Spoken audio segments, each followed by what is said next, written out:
everyone. My name's Ria Tanwat Cotrillo, and I'll be conducting some fireside chats with executives from Inspiro. So we really want to pick their brains, find out what they're doing, and really dig into their expertise. For now, I'm going to be joined by Eric Petersen. He is a vice president for business development over at Inspiro. Hi there, Eric. How are you doing? Good. How are you? I'm good as well.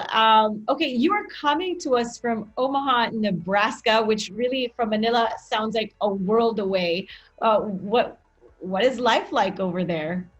Yeah, people sometimes mistake Nebraska. They think it's all cornfields and cows, and really it's a very beautiful place. And I actually live on a lake. I live on an island in Nebraska, and if you were to ask most people in Nebraska, they would say there's no such thing as an island in Nebraska. But so really enjoy it. It's a very good community. It's really the heartland of the U.S., so it's right in the middle of the U.S. and really good people, just like you have in the Philippines.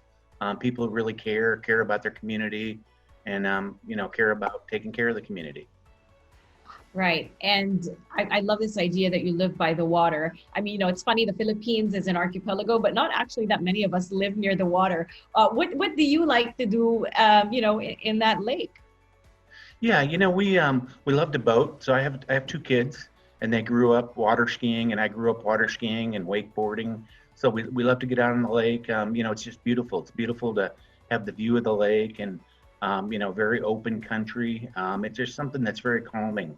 Plus, we love to get out, and walk the dog. We go out on trails and very much back to nature and some really cool areas and kind of away from the city and very rural yet very scenic. Again, things you wouldn't think about when you think about Nebraska.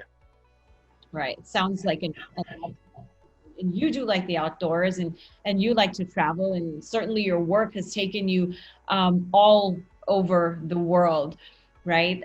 So I want to talk about your experience. You have very extensive experience, and you're really the guy that clients love. They always feel very well taken care of by you. So my first question would be, how do you build successful relationships with your prospects and your clients? I think it really comes down to you got to have integrity, honesty. I really feel like people buy from people they like. So you got to get inside of people and understand it's not all about business, but it's about, hey, what's going on in your personal life and what makes you tick. Are you somebody that loves cars and loves to talk about cars, or you someone that loves golf? And so get to know their family, get to know them. But it's really being honest and open and being there for them as a resource. I think a lot of my clients would tell you that I had their back for them. Hey, when they make a decision to go with somebody like Inspiro to outsource a big function of their business, they're taking a risk. I mean, that's a big career choice. And if it doesn't go well, that can reflect poorly on your career. So we make sure, I've always, maintained my reputation and make sure that when somebody was doing business with us, they were taken care of and that we delivered. We undersold and we over delivered. And, people really appreciate that, as you help them, further their career and be successful. So we like being hand in hand with them. Like to have a lot of fun too. I mean, like you said, we did a lot of traveled the world. I've been all over the world and been with people in various countries. And, I can remember one of my best clients early on in my career. He loved to go to Irish bars. So wherever we were, we'd be in Prague, and he had to find the best Irish bar in Prague. So it's things like that, that we did, and we do that in the Philippines. Everywhere I went with this gentleman, we always had to find the best Irish bar. So.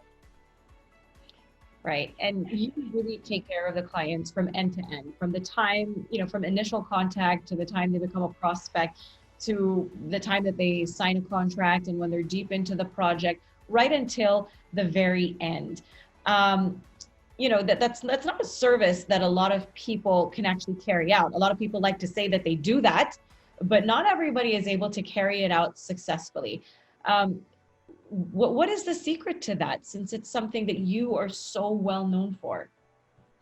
Yeah, I think part of it is knowing the product. I think in sales at times people can get lazy and they don't dig in and they don't understand the product and they don't really, they know it enough to sell it and yeah, and then move on to the next sale. I've always believed that when I sell a person, that I stay with them. We don't just throw the bear over the wall and let operations skin the bear. We actually stay with them and make sure that, hey, we said we were going to do this, this, and this, and we're actually doing that. We talked about KPIs that were most important to them. They really weren't concerned about upsell and cross sells and how many dollars per order were sold. And we're making sure, I'm on the weekly call with them, making sure that, hey, we're trending towards that, or we're making that goal, or we're beating that goal. And if not, what do we do to improve what we're doing? So I think it's being there, not just for the sale. We all high five, and it's great to get the sale, and that's awesome. But it's really good when you're 3 years from now. I have a customer right now that I sold 20 years ago, and they're still with that company 20 years later, which is just crazy. I mean, the longevity of that, and I still stay in touch with those people. So it's really building those relationships and continuing to grow the relationship. You've worked across many different industries: retail, technology, telecom, travel, finance, insurance. So you've talked to people from all different industries, but when it comes to outsourcing a partner, what are the most important considerations for buyers? What are they looking at, no matter what industry they come from? I think you got to find the right fit. You got to find an organization that has a culture similar to your culture, an organization that's honest, that's going to deliver. They're going to do what they say they're going to do. You got to be comfortable. It's like a marriage, right? You kind of have the courtship, and then you have the honeymoon, and then you got to live day to day, and you got to find somebody that you can trust. That has honesty, integrity, someone you can trust, someone that's got your back, and in a company that's going to do what they say they do. And that's why I like Inspiro so much. Having a Philippines base, and being a Philippine-owned company. We really believe in the term malasakit. Where family comes first. We think that our team members, being family is more important than just being a team member. They're part of the family. And we think of that of our customers. We have customers that we've had for 17 years that feel like they're family. They feel like they're part of the family, and that we do anything for them. So I just think that's really important. Yeah, that would make all.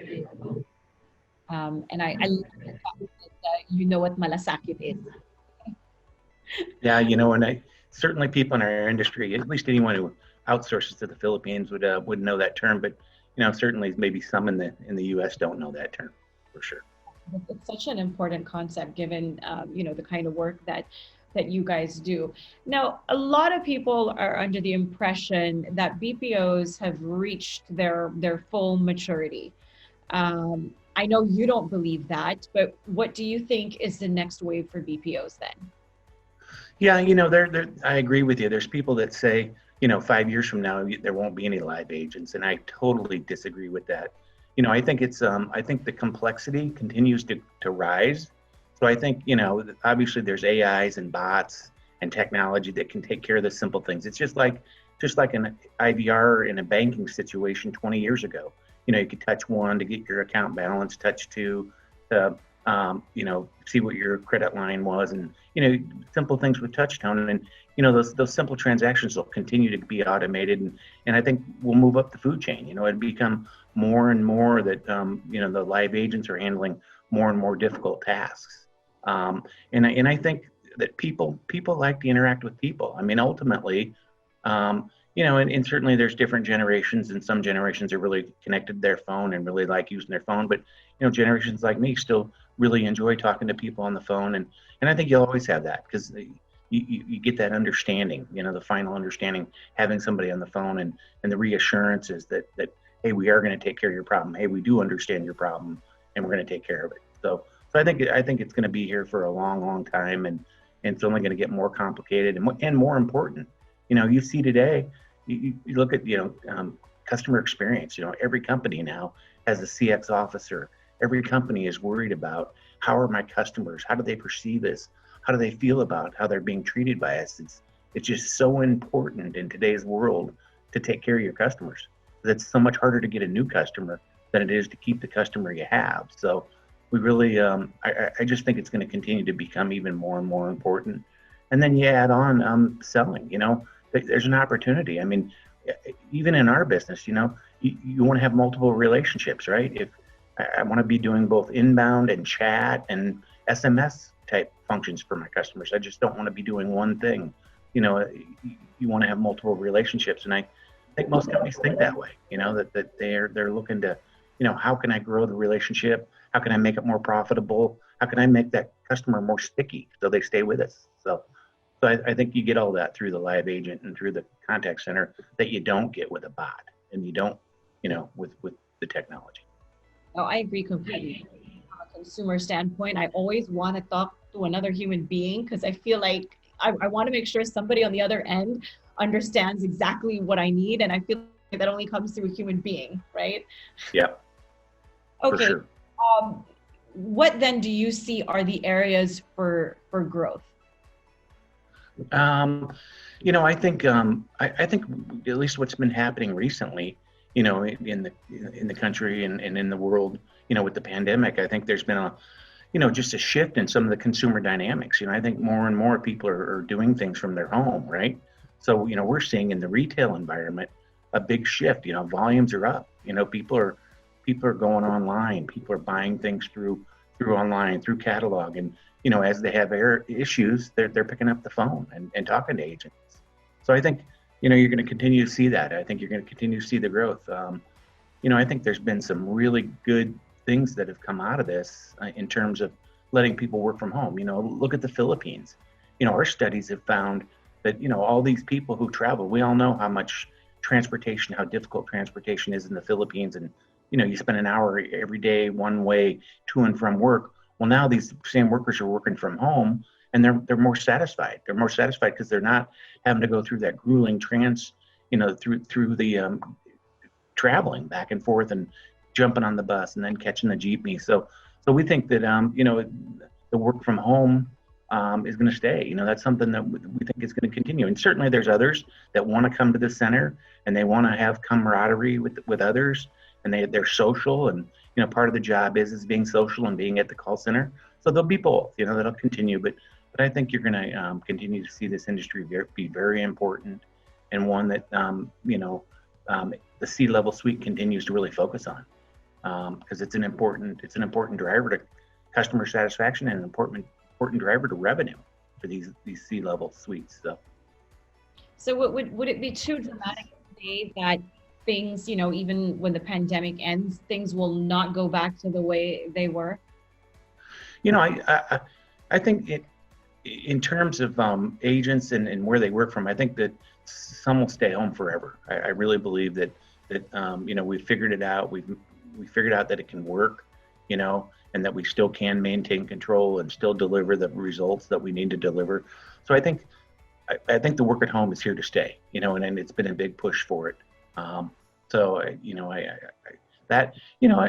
like to think 2 years from now that the world will be back to normal and we'll all be out eating at restaurants and doing things and shopping and all the things we used to love to do. Hopefully that we get to that point, and but still there will be people that will never return to work. They'll work from home. No, it's amazing. Right? Everybody's got different situations and circumstances. So it would always be amazing to have that option. Now, you used to work for some really big companies, and now you work for Inspiro. So can you talk to us about what it was like shifting from being a big player to like a niche player? And how would you describe what working life is like in Inspiro? Sure. I think all places have their positives, all places have their negatives. Everybody always thinks the grass is greener on the other side, but sometimes it's not.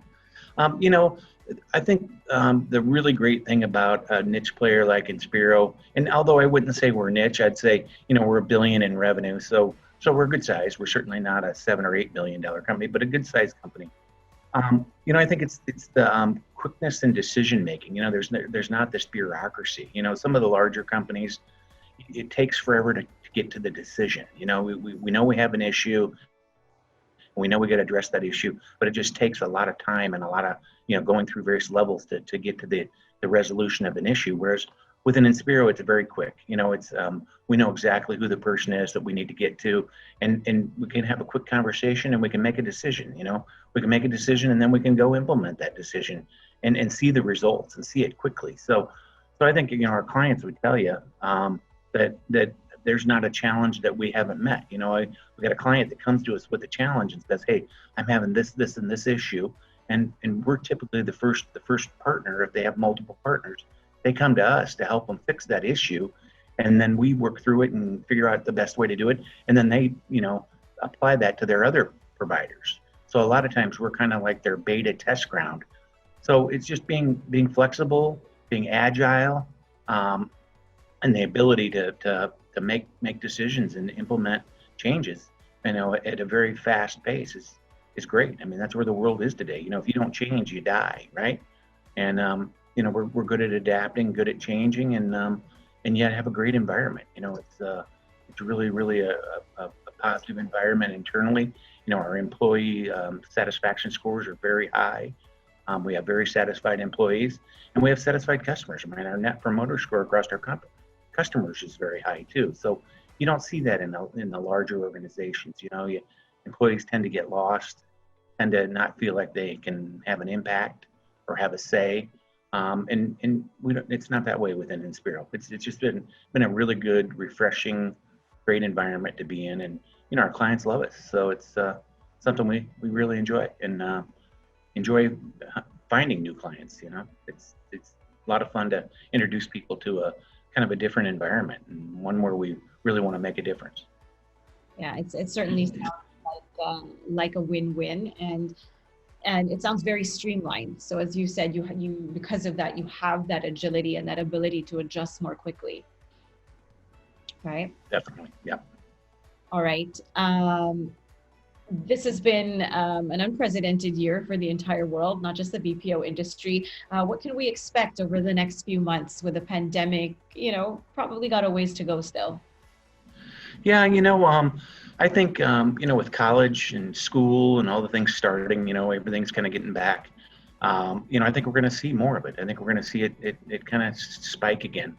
Obviously the hope is that we find a vaccine and find it quickly, and are able to control this. But I kind of grew up in an area where there were a lot of doctors, and so I have several friends who are doctors, and they seem to think that it could get bad, for the fall, at least through the fall and into the winter, almost like flu season. But we hope that's not the case. So we're all trying to stay safe and be positive, and we'll get through this. This is something we're going to get through, and we'll all be stronger because of it. Yes, I agree. Now, I don't want to keep you because I know you're very busy, but could you indulge us and show us a view of that beautiful lake that you live on? Sure, we can try that for you. I don't know. You bet. Oh, that's There. gorgeous. And you look at the You that are, works great. that was gorgeous. But no, you are really, really blessed to live in a place like that. And your clients are really, really blessed to have you really look after them from start to finish. Thank you so much, Eric. Really enjoyed speaking with you. Ria, it was great. I really enjoyed our session, and the next time I get to the Philippines, I will definitely be watching you during the morning time, and would love to even maybe meet face to face at some point. All right, let's do that. Thank you.